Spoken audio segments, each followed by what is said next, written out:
अभी मैं क्या करता हूँ, मैं कैसे क्वेश्चन को तुक्के मारता या फिर हर एक टॉपिक में मैं कैसे मारूंगा तुक्के, तो वो मैं आपको बताऊंगा अभी। ठीक है। तो रेलेवेंट इतना, देखो आप रेलेवेंसी सबके लिए डिफर कर सकती है। अगर कोई 70 मार्क्स स्कोर कर रहा है तो वो शायद 100 या 110 क्वेश्चन अटेम्प्ट करता होगा, बराबर है। तो उसके लिए तुक्के मारना बहुत इंपॉर्टेंट हो गया फिर तो। और अगर ऐसा नहीं है, आप अगर देखो, जितना ज्यादा आप जेबी के पास जाते हो ना, या फिर जितना 140 के पास जाते हो, उतना तुक्के का रेलेवेंस कम कम होते जाता है। इम्पोर्टेंस बढ़ जाती है बट रेलेवेंस कम होता है। तो बहुत ज्यादा, क्या बोल सकते हैं हम, डिफरेंट ग्राउंड्स है तुक्के मारने का। तो क्या करता हूँ मैं, प्री ट्रायल मॉक या फिर इसको देकर देखता हूँ। ठीक है।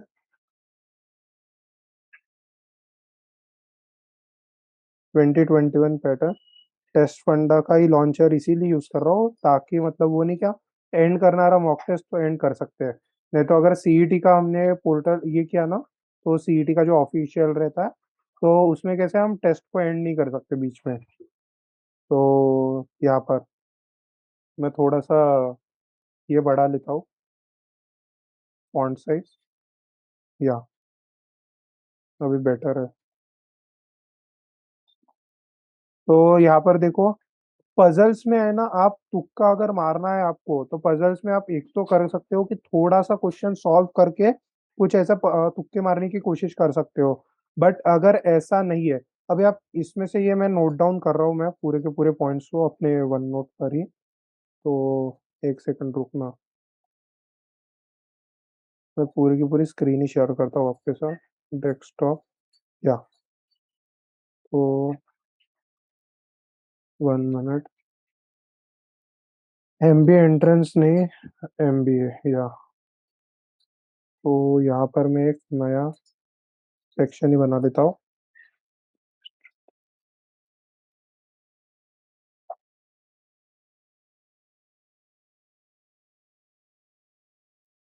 तुक्का। ठीक है। तो यहाँ पर हो गया हमारा काम। तो सबसे पहले, जब कभी पजल्स का टॉपिक रहे हमारे पास, पजल्स, तो पजल्स में आपको क्या करना है कि if you can read, if you can read, ये शायद सेशन काफी लंबा जाएगा ऐसा मुझे लग रहा है। ठीक है। तो अगर बाय चांस आप कान में डालकर रखो और जो कुछ आपका बाकी का काम करना होगा आप कर सकते हो। ठीक है। If you can read the puzzle and then so use तुक्का देन इट्स ओके। अगर ऐसा नहीं कर सकते हो, अगर ऐसा नहीं कर सकते हो आप, सिंपल सिंपल क्या करना, इफ नॉट पॉसिबल देन मैं सी मार्क कर कर जाता था। तो ये सपोज ऐसा सी मार्क कर कर आ गया, फिर ऐसे। तो क्यों मतलब इतना टेंशन लेना फिर ऐसा, क्योंकि इसमें कुछ इतना ज्यादा डिफरेंस आने नहीं वाला है। और सी इसीलिए क्योंकि ना, जनरली मेरे हिसाब से सी राइट निकलता है मेरे लिए। तो कभी मुझे नहीं समझ में आता तो मैं सी ही मार्क कर कर आता हूँ ऑप्शन को। यहाँ पर जैसे 5 ऑप्शन है तो सी या फिर डी क्लिक करना या फिर मारना। ठीक है।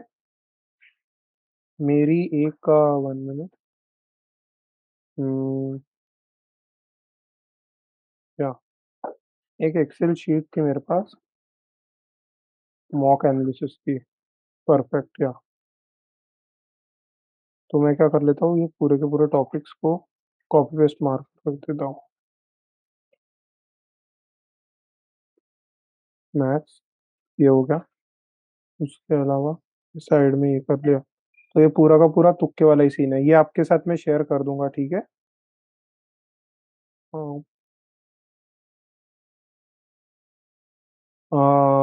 टॉपिक्स नेम, और यहाँ पर है तुक्का।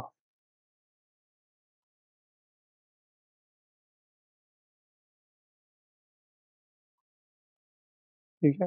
तो अभी देखते हैं, हम जो जो टॉपिक्स आते जाएंगे उसके हिसाब से हम इसको करते जाएंगे।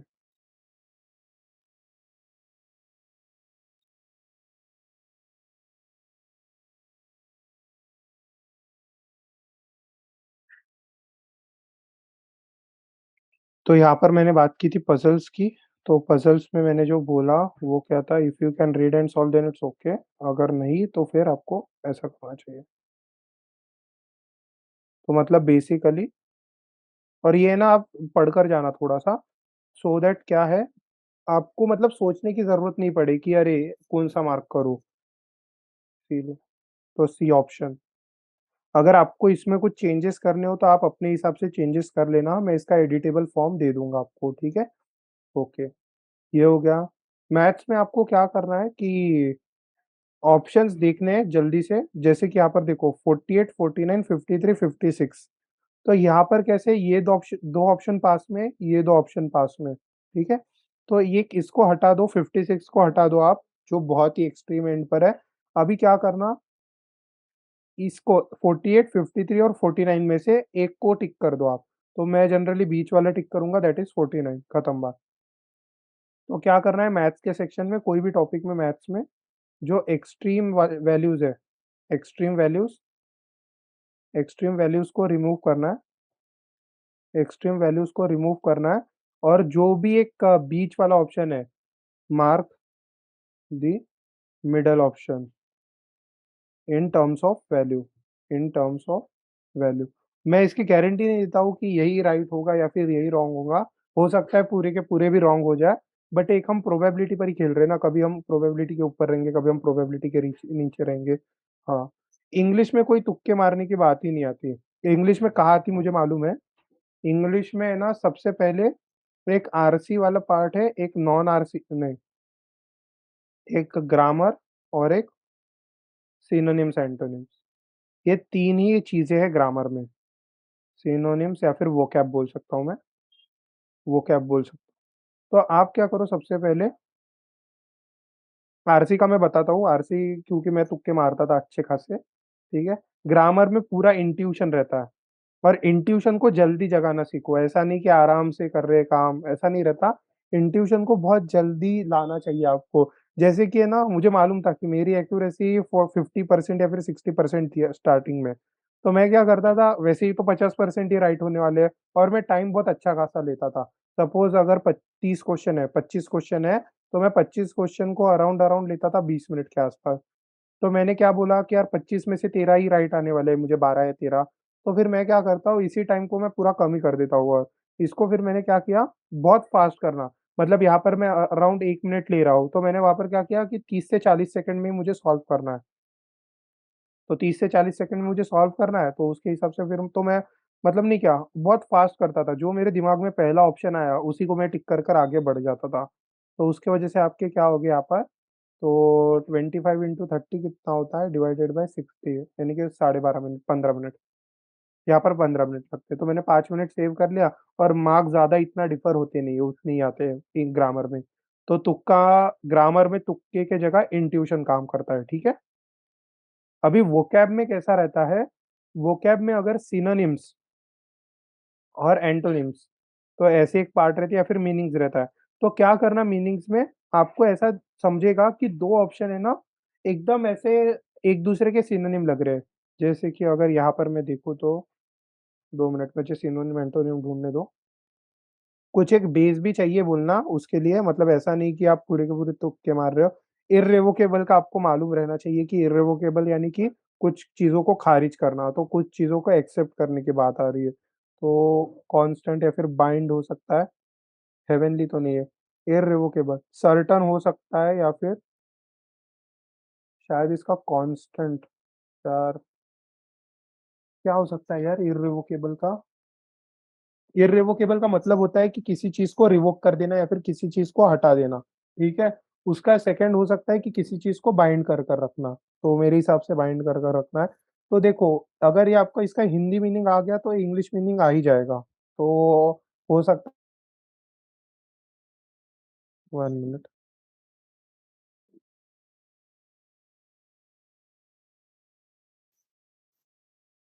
तो ये बाइंड हो गया, अच्छा ये वाला।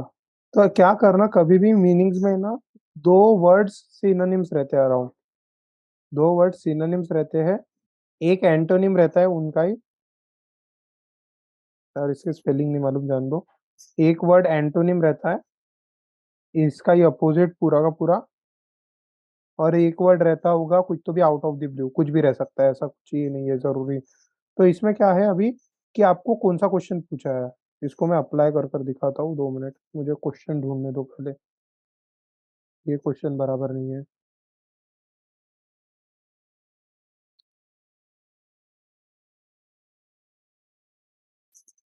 इन्होंने वो क्वेश्चन देकर नहीं रखा है शायद जो मुझे चाहिए। ऐसा क्वेश्चन मैं ढूंढ रहा हूँ कि जिसमें ऐसा कुछ वर्ड्स देकर रखा है और उसका मीनिंग क्या हो सकता है। हाँ, ये जैसे अपेलिंग का अर्थ मुझे नहीं मालूम, ठीक है, तो मैं यहाँ पर ऐसे देखता हूँ क्या है। यहाँ पर क्या पूछ कर रखा है, एंटोनिम पूछ कर रखा है, ठीक है। तो यहाँ पर क्या होंगे, अपेलिंग के दो सिनोनिम होंगे, एक ही एंटोनिम होगा और बाकी के दो option out of the blue होंगे। सॉरी। तो ये देखो, ड्रेडफुल और हॉरिबल ऑलमोस्ट सेम सेम है। आपको क्या लगता है? कोई तो भी यार एक जन, मतलब किसका इंग्लिश अच्छा है थोड़ा सा, या फिर जो खुद को मानता है कि इंग्लिश मेरा थोड़ा सा ढंग का है, या फिर किसी को 30 या 35 मार्क्स किस किस को आ रहे हैं? अरे एक को भी नहीं आ रहे क्या 30 या 35 मार्क्स? 25 आता है उसको। अच्छा, तो जिसके भी 25 आ रहे हैं ना, वो अनम्यूट कर कर रखो खुद को, मैं आपके साथ डिस्कस करता हूँ, ठीक है। कौन मतलब वॉलेंटियर कर रहा है? ऐसा मुझे नाम दो यार, कोई तो भी। I will do. मैं कर। अच्छा ठीक है, निधि। तो एक बात बताओ, आप ड्रेडफुल और हॉरिबल सिनोनिम्स लग रहे हैं क्या? यस सर, हाँ, ड्रेडफुल और हॉरिबल, हाँ। सिनोनिम्स है, तो इन दोनों को मैं हटा देता हूँ, ठीक है। एक मतलब ये दोनों को एक बकेट में रख देना। डिलाइटफुल यानी कि कुछ तो भी बहुत अच्छा टाइप फील हो रहा है, बराबर। यस। ऑनेस्ट और ऑनेस्ट और अननोन का अलग। पूरा आउट ऑफ द ब्लू ही लग रहा मुझे, मतलब वो कुछ रेलेवेंस नहीं लग रहा मुझे इसका, तो मैंने फोर्थ और फिफ्थ को हटा दिया। अभी ऑप्शन है 1, 2 और 3 में, ठीक है। अभी पॉइंट क्या है, अपेलिंग का अर्थ मुझे भी नहीं मालूम, बट अगर मुझे करना रहता तो इसका सिनोनिम शायद डिलाइटफुल होता है, तो इसका सर अपोजिट। एंटोनिम पूछा है तो एंटोनिम डिलाइट। हाँ, तो ये दो ऑप्शन सेम लग रहे थे मुझे सिनोनिम्स, तो हो सकता है इसको मैं मार्क कर कर आगे बढ़ जाऊँ, ठीक है। तो ऐसा कुछ करना पड़ता है, मतलब आप सोच कर देखो कि दो क्वेश्चन सेम लग रहे थे, दो ऑप्शन सेम लग रहे थे, तो इसलिए मैंने इन दोनों को हटा दिया। दो ऑप्शन मुझे ऐसा आउट ऑफ द ब्लू लग रहे थे, इसलिए मैंने इसको हटा दिया और एक ऑप्शन मार्क कर लिया। अभी हो सकता है ये गलत भी रहे या फिर सही भी रहे, आई ऑल्सो डोंट नो, क्योंकि ये वो क्या मेरे दिमाग में नहीं है, या फिर मैंने इसको रिवाइज नहीं किया होगा। सिंपल वर्ड है वो, ऐसा ऐसा एपेलिंग, बट मैंने प्रिपेयर नहीं किया उसको। एपेलिंग यानी कि होता है हॉरिफिक, तो हमारा इसका आंसर है डिलाइटफुल, तो डिलाइटफुल शायद बराबर ही है, ठीक है। ये देखो, शॉकिंग, शॉकिंग या फिर हॉरिफिक, तो ड्रेडफुल उसका सिनोनिम है, देखो, है ड्रेडफुल सिनोनिम है, तो उसका अपोजिट हो गया एंटोनिम। तो आपको हमेशा ऐसे ही, फिर से एक क्वेश्चन देखते हैं अपन, ऐसे ही मिलता है क्या मुझे? और ऐसा ही लॉजिक जनरली लगता है, मतलब 10 में से 6 या 7 क्वेश्चन को लगता होगा। और कोई क्वेश्चन है क्या? तो ये वाला था क्या? नहीं, ये तो एल्ड आउट है। हाँ, ये है। नहीं, ये कॉमन डेटा पर है, कॉमन डेटा वाले सबसे सिंपल रहते हैं, ये आरसी के क्वेश्चन है, तो आरसी के क्वेश्चन इसको तो करना ही चाहिए। एग्जासर्बेट यानी कि कुछ तो भी बहुत बड़ा कर दिया। एलिवेट यानी कि कम होता है, एलिवेट यानी और मिटिगेट दोनों सिनोनिम है। एग्रावेट अलग ऑप्शन है। लेसन और लेसन यानी कि कम करना रहता है, मिटिगेट यानी कि भी कम करना रहता है, एलिवेट यानी कि भी कम करना रहता है। एमिलियोरेट मुझे मालूम नहीं है, बट इसका आंसर एग्रावेट होना चाहिए। ऐसा कुछ है क्या? मोस्ट सिमिलर पूछा है ना यहाँ। तो ये देखो, ये दोनों ऑप्शन सेम लग रहे थे, ये 3 ऑप्शन सेम है यहाँ पर, एक फोर्थ, सेकंड और फर्स्ट, तो इसीलिए उसको एलिमिनेट कर देना। तो ऐसे ही मैंने ना, मेरे इसमें वोकैब आए थे शायद 12 से 15, तो काफी ज्यादा फायदा हुआ था मतलब इसका मुझे। तो देखो आप, तो अभी ऐसे अप्लाई कर कर देखो हर जगह, और कहाँ कहाँ अप्लाई होता देखो, ठीक है। तो ये समझ में आ गया आपको? दो वर्ड सेम रहेंगे, एक अपोजिट रहेगा, और एक या फिर दो ऑप्शन बस हो, एक या फिर दो ऑप्शन क्या रहेंगे आउट ऑफ द ब्लू, ऐसा रहता, ठीक है। तो यही है, ठीक है। और किसी को कुछ? अभी हम ठीक है, नेक्स्ट टॉपिक पर आते हैं। आरसी, आरसी पर अभी मैं आता हूँ, मतलब ऐसा समझ लो मैं इंग्लिश ही कर रहा हूँ पूरा का पूरा। तो आरसी के लिए मुझे स्क्रीन करनी पड़ेंगी थोड़ी सी छोटी।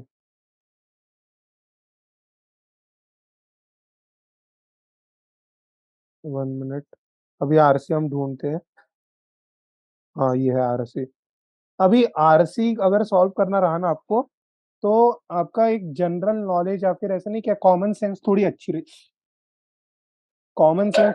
रहनी चाहिए आपकी, ठीक है? कॉमन सेंस मतलब कैसा कि सपोज़ अगर मैं फार्मर के बारे में बात कर रहा हूँ, तो फार्मर के बारे में जब कभी बात होंगी ना तो उनके साइड से होंगी, यानी कि उनके सपोर्ट में होगी। ऐसा नहीं कि फार्मर को हमको उनके लिए कुछ भी रेगुलेशंस नहीं रहने चाहिए, उनको कॉम्पीट करना चाहिए, ऐसा कभी नहीं होगा।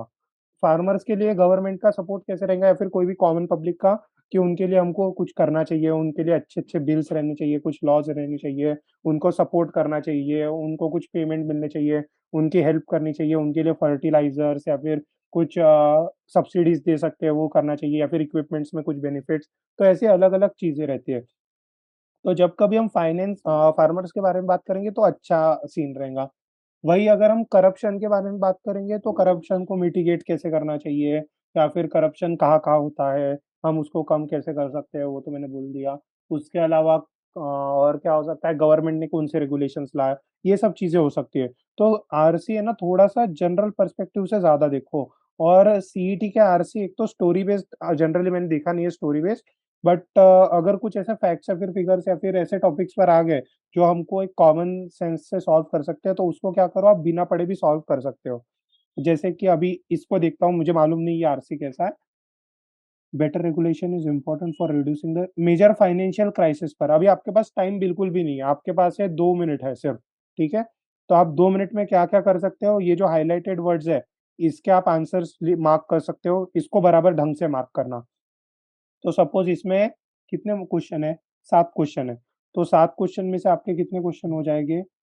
1, 2, 3 और 4, 3 क्वेश्चन। तो आपके 3 क्वेश्चन तो ऐसे ही हो गए, ठीक है? अभी पॉइंट क्या है, आपको 4 क्वेश्चन के लिए पूरा का पूरा आरसी पढ़ना चाहिए या नहीं पढ़ना चाहिए?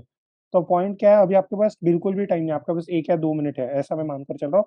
तो आप क्या करना, मेजर फाइनेंशियल क्राइसिस थोड़ा-सा इसकी टोन देखना कि ये पॉज़िटिव जा रहा कि नेगेटिव जा रहा, ठीक है? तो इसका एक क्या करो, ये पहले 2 लाइन पढ़ लो और आखिरी के 2 लाइन पढ़ लो। इतना तो आप कर ही सकते हो, ये आखिरी की लाइन पढ़ लो बस। ठीक है? तो better regulations is important for reducing the chances of another major financial crisis, but better regulation may also be an essential factor for reestablishing confidence in the financial sector itself. ये देखो, यहाँ पर क्या बोलकर रखा है, better regulation is important for reducing the chances of financial crisis. अगर regulation अच्छे होंगे तो फाइनेंशियल क्राइसिस कम होंगी। बट बेटर रेगुलेशन में also be essential for reestablishing confidence, मतलब लोगों को कॉन्फिडेंस आना चाहिए। अपना स्टॉक मार्केट एकदम ही गया गुजरा है, कुछ रेगुलेशन अच्छे नहीं तो कौन इन्वेस्ट करेगा? तो ये है ना थोड़ा-सा पॉजिटिव साइड पर बोल रहा है कि फाइनेंशियल क्राइसिस कम कैसे कर सकते हैं रेगुलेशन के हिसाब से।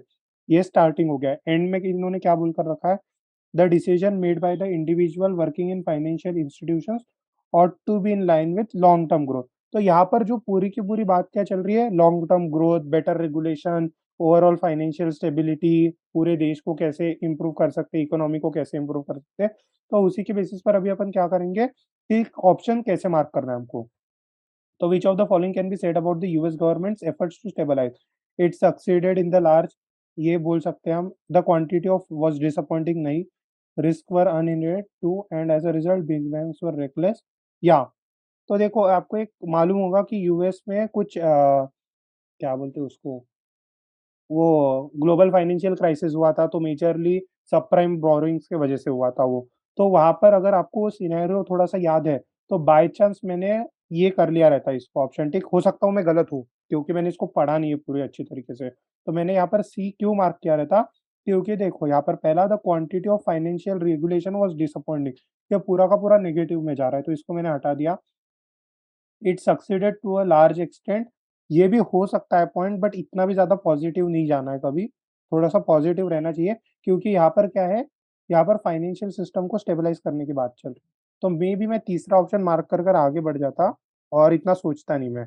गलत हो सकता है मेरा, मुझे कुछ उसमें डाउट नहीं है, बट अच्छा करेक्ट है क्या? Okay, okay. बट मैंने यही मार्क किया रहता बिकॉज़ है ना थोड़ा-सा मुझे सेंस है कि वो फाइनेंशियल क्राइसिस हुआ था और थोड़ा-सा कुछ स्टेप्स लिए थे, पूरे के पूरे स्टेप्स अच्छे नहीं थे, बट तो भी, और उसकी वजह से पूरे सब लोग इम्पैक्ट हुए थे। तो ऐसा बोल सकते हैं। और मैं बता रहा हूँ बाय चांस ये राइट हो गया, बट हर एक राइट नहीं होने वाला है मेरे से। Okay, so what should be the new set of rules being formulated in process. अभी हमको थोड़ा सा अच्छे साइड पर देखना है, थोड़ा सा पॉजिटिव देखना है हमको। तो यहाँ पर कैसा है, additional legislation should be drafted to preempt such a crisis. अरे वाह, ये मे भी हो सकता है। The new set of rule should be flexible so as to adopt the changing one. ये तो रहना ही चाहिए सेकंड ऑप्शन, क्योंकि ये देखो ना कितना अच्छा लग रहा है, सुनने में ही अच्छा लग रहा है कि नए रूल्स लाने चाहिए ताकि जो बदलता सिनेरियो उसमें ऐड कर सकते हैं। The regulator should be able to keep pace with the dynamic evolution of modern banking. ये एक हो गया। हम्म, हाँ ये भी बराबर है। Academic should have in depth knowledge of what is going on in the. 2 और 3 तो गारंटीड है। अभी आपको 1 और 4 में डिसाइड करना है, तो academic should have should be drafted to prevent such. नहीं, पहला वाला तो नहीं रहना चाहिए क्योंकि ये बहुत ज्यादा एग्जैजरेशन कर रहा है। बिकॉज एडिशनल लेजिस्लेशन कितने डालेंगे आप, हम सब चीजों को तो प्रेडिक्ट नहीं कर सकते। तो 2, 3 एंड 4 के साथ में चले जाऊंगा। अभी ये हो गया थोड़ा सा लॉजिकली कैसे सॉल्व करना है, ये एक पार्ट हो गया। अभी सेकंड पार्ट मेरा क्या है कि आपको अगर सपोज कुछ देखा ही नहीं है आपने और तो भी आपको टिक करना है, तो सिंपल सिंपल सी मार्क कर लो, खत्म बात। सी और डी में कुछ आप देख लो, सी और डी के कौन से ऑप्शन आपको अच्छे लग रहे हैं, थोड़ा सा पढ़ के, और उन दोनों में से मार्क कर कर आगे बढ़ लेना, ठीक है। तो यहाँ पर क्या हो गया, reading RC first and second line, sorry, first and last line, last line. Okay, first and last line हो गया। और उसके अलावा ऑप्शंस रीड करके, options reading and marking a bit, बोलते कंजर्वेटिव आंसर नहीं बोल सकता, uh an answer that is in middle path. हाँ, बोलो जयंत। शिवम, ये सेशन अपलोड होगा? हाँ, अपलोड तो होगा, बिल्कुल होगा। ओके। Recording okay. कर रहा हूँ ना। फिर से देखने की जरूरत पड़ेगी क्या आपको, मतलब बाकियों के लिए तो करना है मैं लीव बट। कर रहा हूँ, मैं मतलब बाकी कुछ करते ही बाद में कर लूंगा, देख हाँ, लूंगा। अच्छा अच्छा, ठीक है ठीक है। अरे हाँ, जिसको जिसको लीव करना है वो लीव कर सकते हो, ये अपलोड होने ही वाला है, ठीक है। अच्छा, तो ये काम कर सकते हैं हम, ठीक है। कॉमन डेटा वैसे ही, अगर ऐसे ही करना है तो तीसरे और चौथे में आप मार्क कर कर निकल सकते हो। तो इधर ऑप्शन सी और डी। मैं रहता तो मैंने ऑप्शन सी ही मार्क किया रहता हर जगह, क्योंकि मेरी एक मेंटेलिटी है कि मैं ऑप्शन सी ही मार्क करता हूँ, ठीक है। तो ये थोड़ा सा ज्यादा टाइम रहा, तब ये आप करो। नहीं आपके पास टाइम रहा तो आप ये दोनों को कर सकते हो, ठीक है। अभी अपन मैथ्स पे आते हैं। मैथ्स पे एक ही स्ट्रेटेजी, सॉरी, मैथ्स पे एक ही स्ट्रेटेजी अप्लाई कर सकती है, एक्सट्रीम वैल्यूज को रिमूव कर दो और मिडल ऑप्शंस को मार्क कर कर आगे बढ़ो, ठीक है। यही एक स्ट्रेटेजी रहती है हर एक इसमें। और एक है ना, मैंने ऑप्शंस के कैसे सॉल्व करना है तो मैंने कुछ कुछ वीडियोस डालकर रखे हैं उसके बारे में, वो भी आप देख सकते हो। अभी आता है लॉजिक। लॉजिक के केस में तुक्का मारना बहुत डिफिकल्ट है। मतलब क्रिटिकल रीजनिंग आपके कितने क्वेश्चन बचने चाहिए, देखो। एक तो ये पहले के टॉपिक्स बहुत सिंपल आते हैं।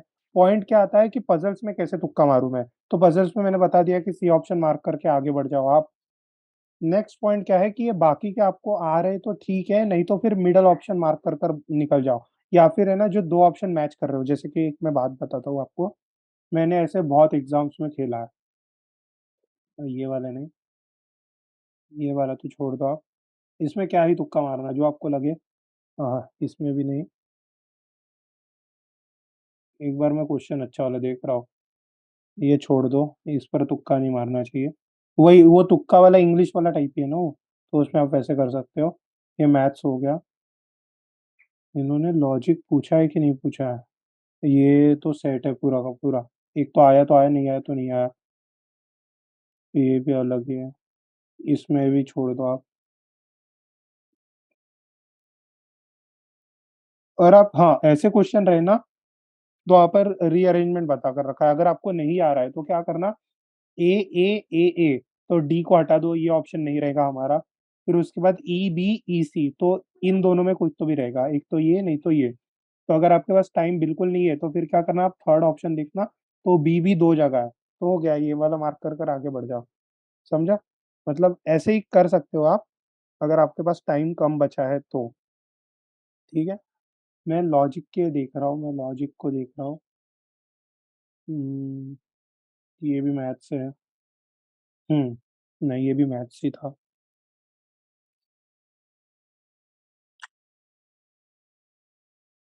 हाँ, एक कॉमन डेटा क्या देखो रखा है इनने।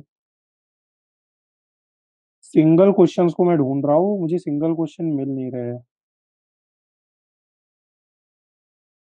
क्या पेपर सेट किया है तुम्हारे हमने?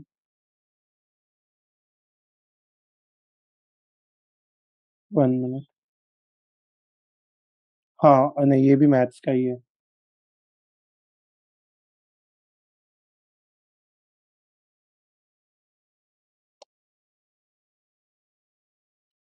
ये भी मैथ्स ही है। मैं डायरेक्शंस के क्वेश्चंस को ढूंढ रहा हूँ जो मुझे मिल नहीं रहे हैं।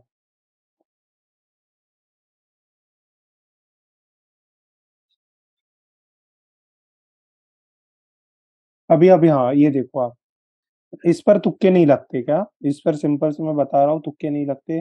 अभी आप यहाँ पर देख सकते हो कि अमूल आइसक्रीम, तो एम आईसी और वायु से हो सकता है। तो ये सॉल्व करना तो सबसे सिंपल है, ये मैंने चाइनीज कोडिंग कैसे सॉल्व करना था वो सिखाया था, तो इस पे तुक्का नहीं मारना चाहिए। तुक्का कहाँ मार सकते हो? बस एक पजल्स पे, तो पजल्स का मैंने बता दिया। क्रिटिकल रीजनिंग पे है ना, जो आपको सही लग रहा है, इंट्यूशन है यहाँ पर पूरा का पूरा, इंट्यूशन पूरा का पूरा इंट्यूशन है यहाँ पे। यहाँ पर तुक्का वैसे ही मारोगे आप, ठीक है। और मेरे तो पूरे इंट्यूशन ही रहते थे। डेटा सफिशिएंसी में शायद बोथ ऑफ दिस करना, जनरली बोथ ऑफ दिस करना। अगर फर्स्ट ऑप्शन बड़ा रहा तो फर्स्ट ऑप्शन के साथ जाओ।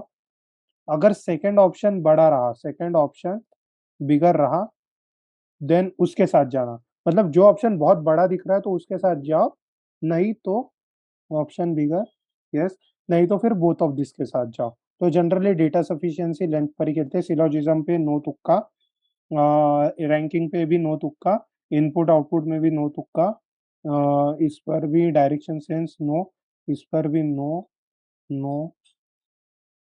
और जहां जहां मैंने नो दिख कर रखा है और आपको नहीं आ रहा है तो उसमें ऑप्शन सी मार्क करना, ठीक है। क्लासिफिकेशन बाकी कहीं पर भी नहीं रहना चाहिए, ठीक है। तो ये हो गया पजल पर सी ऑप्शन और क्रिटिकल रीजनिंग इंक्लूजन। मैथ्स का मैंने बता दिया आपकी पैसिफाई कैसे करना है या फिर मिडल ऑप्शन कैसे मार्क करना है, ठीक है। तो अभी इसके बाद किसी और को कोई डाउट है क्या ये तुक्के वाले चीज में, या फिर कुछ बोलना होगा तो? क्योंकि जितने भी मैंने तुक्के थे मैंने सब बता दिए। जो इंग्लिश के मेन तुक्के थे वही मुझे बताना था, बाकी सब तो चलते रहेंगे।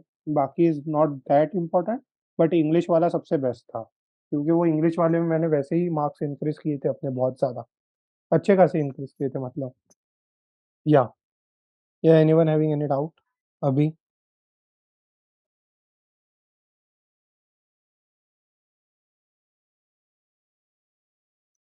अच्छा चलो। अगर किसी को कोई भी डाउट नहीं होगा, अभी आप क्या करो, जिसको भी स्ट्रेटेजी रिलेटेड डाउट रहेगा मुझे पूछ लो, या फिर कुछ ऐसा ही कुछ डाउट रहेगा तो ठीक है। अभी ऐसा टेक्निकली तो हमारा सेशन खत्म हो गया, बट अगर किसी को कुछ पूछना रहा तो मुझे पूछ लो, ठीक है। नहीं तो you can leave the session, और अगर बाय चांस कभी किसी को प्रॉब्लम रहे तो मुझे बता देना। या सर, हाँ। मैं ईएलसी के मॉक्स देती हूँ ना, तो हम्म, उसमें ना एब्स्ट्रैक्ट पता नहीं मेरे को हो ही नहीं रहा है। लाइक 15 से ज्यादा मार्क्स आते ही नहीं है एब्स्ट्रैक्ट में, बिकॉज आई फील लाइक उसमें ज्यादा डिफिकल्ट है या ऐसा कुछ है। तो पता नहीं है कि वो ऐसा क्यों होता है। तो इसके लिए कोई है क्या, मतलब कुछ कर सकते हैं? तो ऐसा वो जब आप मॉक एनालिसिस करते हो या फिर जब आप फिर से सॉल्व करते हो तब आपको बराबर लगता है क्या कि ये सॉल्व कर सकती थी मैं? कुछ कुछ है कि जिसमें कर सकते थे, बट बाकी कुछ कुछ है लाइक ऑड मैन आउट नहीं है। मतलब उसमें कैसा है ना, first figure and last figure fix है एंड बाकी ABCD बीच में ऑप्शंस दिया हुआ है। तो हाँ, वो टाइप में थोड़ा टफ हो जाता है ऐसा।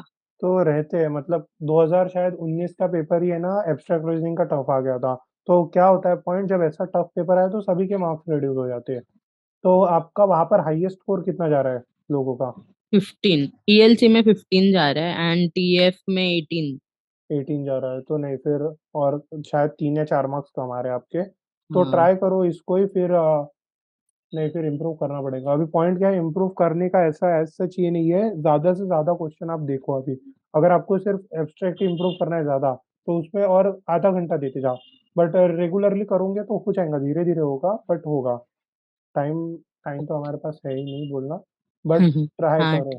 हाँ, अलग अलग टाइप्स, एक logical reasoning R S Sharma है ना, वो कौन से तो भी, तो वो जो मैंने सजेस्ट हाँ करके हाँ रखी है, अगर मे भी उसमें से बहुत सारे टाइप्स देकर रखे, अगर धीरे धीरे उसको कवर कर सकते हो तो उसको कवर कर लो। कम से कम हर एक टॉपिक से 10-10 क्वेश्चन तो भी, सॉरी 10 नहीं, 50-50 क्वेश्चन हर एक टॉपिक से कर लेना, तो अच्छा हो जाएगा। ठीक। ठीक है सर, थैंक यू। अच्छा, जय का क्वेश्चन है, जो टॉप 30 रैंक में नहीं था वो कभी जेबीआईएमएस में नहीं आया क्या? अगर मैं आपको एक बात बोलूं तो ऐसे भी स्टूडेंट है हमारे क्लास में जिन्होंने एक भी मॉक नहीं दी। Their first exam was on the D day.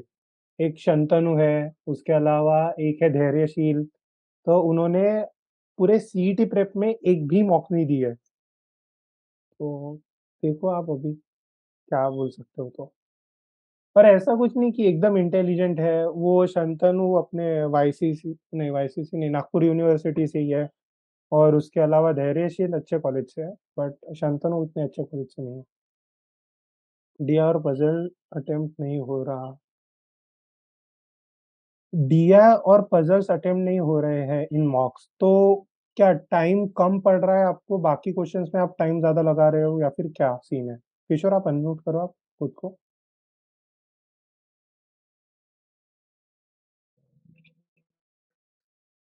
Sir उसके लिए लीव करता था, कर रहा हूँ मैं सर, बट बाद में लास्ट में टाइम नहीं बच रहा था। हाँ, तो वो तो टाइम मैनेजमेंट का प्रॉब्लम है ना फिर। मतलब आप कई और क्वेश्चन में ज्यादा टाइम दे रहे हो। तो दिया और हाँ पजल्स तो अटेम्प्ट नहीं हो रही, ये आपका क्वेश्चन नहीं है। आपका क्वेश्चन है कि आपको बाकी के इसमें ज्यादा टाइम लग रहा है, तो वहां से कैसे टाइम सेव कर कर यहाँ पर लाना है आपको। हाँ हाँ सर। तो वही एक है ना, पर्टिकुलर टाइम देकर रखो, या फिर मेरा कैसा रहता, मैंने टीएफ के मेरे कुछ मॉक्स के ये देख लेना कि कौन से छोड़ने, कौन से सॉल्व करने हैं। तो उसमें मैंने बता कर रखता हूँ कि मैं, कि ये छोड़ देना चाहिए फर्स्ट अटेम्प्ट में, या फिर ये करना चाहिए। और जो मैं फर्स्ट अटेम्प्ट में बोलता हूँ करना चाहिए, उसमें आपको 1 मिनट से ज्यादा तो कभी नहीं लगना चाहिए। तो वो आपका ऊपर पॉइंट है। तो फिर अगर आप मैथ्स में, अगर आप वीक हो, तो मैथ्स के कौन से टॉपिक में वीक हो, जो मैथ्स के टॉपिक में वीक हो, आपको वहां पर इम्प्रूवमेंट करनी चाहिए। तो वही रहेगा ना अपना स्ट्रेटेजी। तो ओके। उसके लिए मॉक ओके एनालिसिस सर। थोड़ा सा अच्छे से करना, वो शीट पर इनपुट कर कर रखो अगर पॉसिबल हो तो। और देखो आप ठीक। कहाँ प्रॉब्लम आ रही है, अगर बाई चांस आपसे नहीं हो रहा तो फिर वो शीट मुझे भेज देना, मैं उसको देख लूंगा एक बार, अगर आपको लगे तो। ठीक ठीक है। है, ओके, ठीक है। ठीक, थैंक यू। चलो। चलो फिर, अगर आपके डाउट्स हो गए हो तो हम कल मिलेंगे रात को, तो तब आप पूछ लेना, ठीक है? चलो फिर, ओके। Okay bye. लॉक्स कैसे करना है, तो लॉक्स का क्या करता हूँ मैं, हाँ, ये जो टॉपिक्स है ना, ये टेलीग्राम ग्रुप पर मुझे डाल दो कि 1 2 3 4 ऐसे। तो मैं जो भी अच्छी वीडियो दिखी मुझे यूट्यूब से, तो मैं उसकी लिंक वहाँ पर डाल दूंगा, सो दैट आप इजीली देख सकते हो। ठीक है, ओके आरुष, चलो फिर, बाय, टेक केयर, और अब पढ़ाई करो अच्छे से। चलो।